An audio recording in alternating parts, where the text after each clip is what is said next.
दिल्ली में कुल 70 विधानसभा है, हर विधानसभा में 4 वार्ड है। और अब जो टाटा और जेएनयू की रिपोर्ट आई है उसमें यह कहा गया है कि दिल्ली के 147 स्थानों की डेमोग्राफी बदल गई है और यह डेमोग्राफी में बदलाव आया है घुसपैठियों के कारण। मैंने 2017 में पीआईएल फाइल किया था सुप्रीम कोर्ट में और वो पीआईएल अभी भी सुप्रीम कोर्ट में चल रही है। उस समय मैंने कहा था कि दिल्ली में 10 लाख घुसपैठिए रहते हैं, बांग्लादेशी और रोहिंग्या, और देश भर में टोटल 5 करोड़ बांग्लादेशी रोहिंग्या हैं। ये मैंने 2017 में बात बताई थी। अब उसी बात को टाटा और जेएनयू की रिसर्च ने भी प्रूव किया है। आज के सभी अखबारों के फ्रंट पेज की खबर है कि दिल्ली के 147 वार्ड की डेमोग्राफी बदल गई है। आप जरा सोचिए, दिल्ली में 70 विधानसभा है, एक विधानसभा में 4 वार्ड है। 4 वार्ड का मतलब कुल दिल्ली में 280 वार्ड है और 280 वार्ड में से 147 वार्ड की डेमोग्राफी बदली है, यानी 50% से ज़्यादा वार्ड की डेमोग्राफी बदल गई है और वो बांग्लादेशी और रोहिंग्या घुसपैठियों के कारण है। जो रिसर्च में बात आई है कि जो घुसपैठिए आ रहे हैं बांग्लादेश से या म्यांमार से, वो सीलमपुर जाते हैं, जामिया नगर जाते हैं, जाकिर नगर जाते हैं, सुल्तानपुरी जाते हैं, मुस्तफ़ाबाद जाते हैं, जाफराबाद जाते हैं, द्वारका जाते हैं, गोविंदपुरी जाते हैं। वहाँ कुछ दिन रहते हैं, उसके बाद फिर दिल्ली के अलग अलग एरियाज़ में काम करना शुरू करते हैं। सब्जी मंडी में काम शुरू करते हैं, फल मंडी में जाते हैं, कबाड़ का काम शुरू करते हैं, ऑटो चलाना शुरू करते हैं, घरेलू काम शुरू करते हैं, मिस्त्री का काम शुरू करते हैं, लेबर का काम शुरू करते हैं और इस काम को करते करते पूरे दिल्ली में फैल जाते हैं और फिर दिल्ली के अलग अलग जगहों पे उनकी झुग्गियां बनवा दी जाती हैं। इस जो रिसर्च है इसमें यह भी पता चला है कि घुसपैठियों ने अपने डॉक्यूमेंट भी बनवा लिए हैं, राशन कार्ड भी बनवा लिया है, आधार भी बनवा लिया है, वोटर आईडी भी बनवा लिया है, बर्थ सर्टिफिकेट भी बनवा लिया है, ड्राइविंग लाइसेंस भी बनवा लिया है। इस रिसर्च में यह भी बताया गया है कि घुसपैठियों ने जनधन खाता भी खुलवा लिया है और घुसपैठिए बाकायदा सभी सरकारी योजनाओं का लाभ भी ले रहे हैं।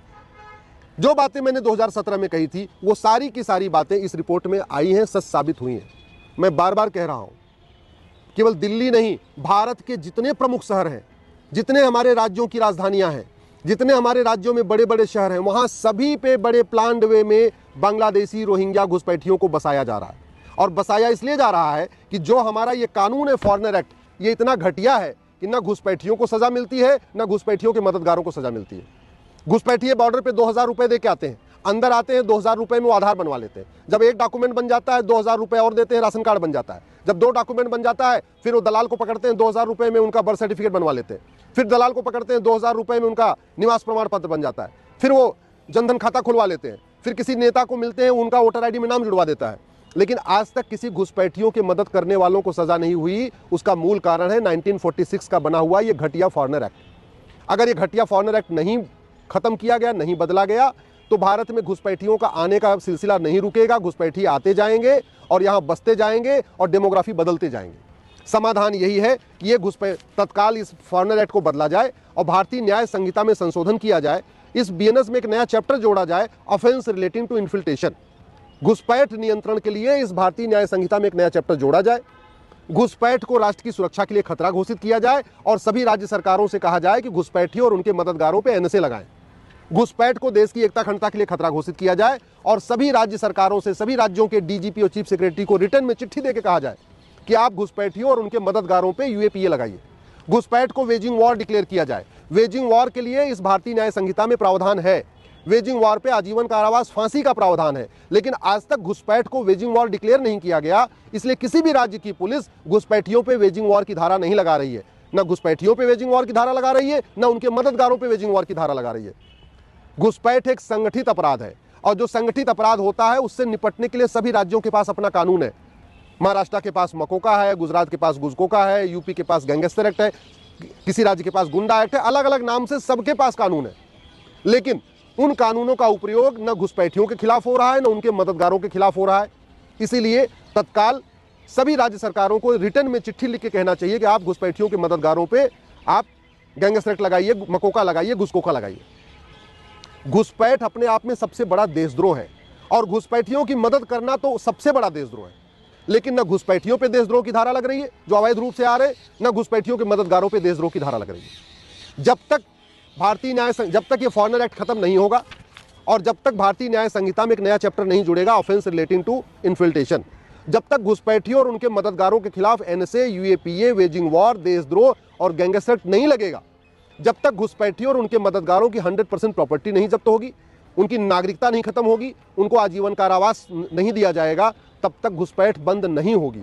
और घुसपैठ नहीं बंद होगी तो जैसे दिल्ली के 280 वार्ड में से 147 वार्ड की डेमोग्राफी बदल गई है, ऐसे आने वाले टाइम में बाकी शहरों की भी डेमोग्राफी बदल जाएगी, और बदल रही है, बहुत तेजी के साथ बदल रही है। समाधान यही है, तत्काल घुसपैठ नियंत्रण कानून, घुसपैठ के नियंत्रण के लिए एक नया चैप्टर बनाया जाए। नार्को पॉलीग्राफ ब्रेन मैपिंग कानून बनाना जरूरी है, क्योंकि घुसपैठिए सच बोलेंगे नहीं, और घुसपैठियों को अगर पुलिस डंडे से पीटेगी तो घुसपैठियों के मददगार सुप्रीम कोर्ट भाग के आ जाएंगे मानवाधिकार की दुहाई देने के लिए।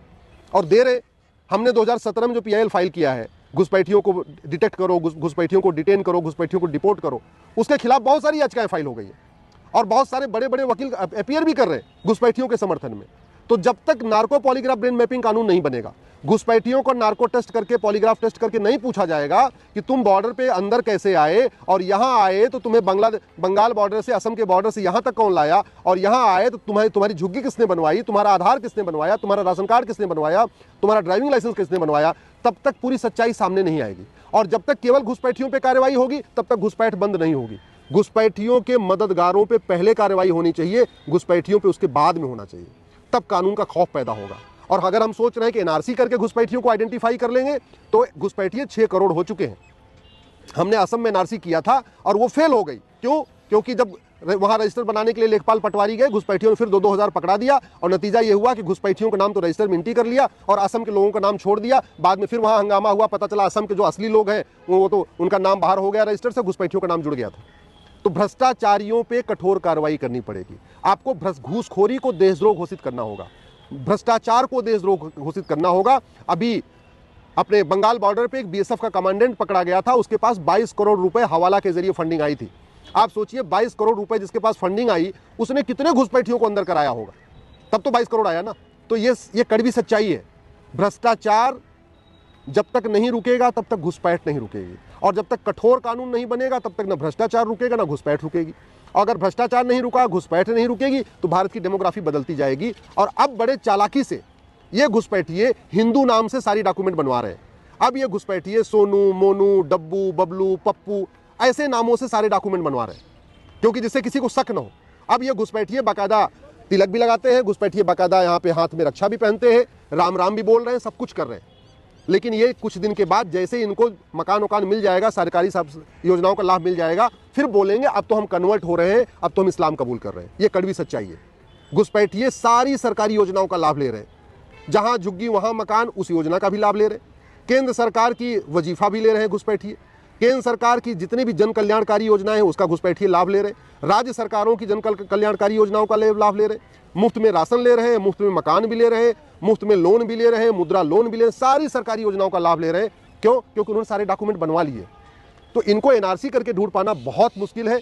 तरीका यही है, फॉरेनर एक्ट को खत्म किया जाए 1946 में बने हुए, नए वाले BNS में एक चैप्टर जोड़ा जाए, ऑफेंस रिलेटिव टू इन्फिल्ट्रेशन। घुसपैठ को देश की एकता अखंडता के लिए खतरा घोषित किया जाए और राष्ट्रीय सुरक्षा के लिए खतरा घोषित किया जाए। घुसपैठी और उनके मददगारों पे NSA, UAPA, वेजिंग वॉर, देशद्रोह, गैंगस्टर एक्ट लगाया जाए। घुसपैठी और उनके मददगारों की 100% प्रॉपर्टी जब्त किया जाए, नागरिकता खत्म किया जाए, आजीवन कारावास देना शुरू किया जाए। जैसे ही 100-200 लोगों को ये सजा मिली, कठोर सजा मिली, उसके बाद तो जो घुसपैठियों के मददगार हैं वो खुद ही घुसपैठियों को ढूंढ के उनको बाहर निकालेंगे, उनसे खुद ही उनको भगाएंगे, फिर सरकार को कुछ करना नहीं पड़ेगा और सारे घुसपैठी अपने आप भाग जाएंगे।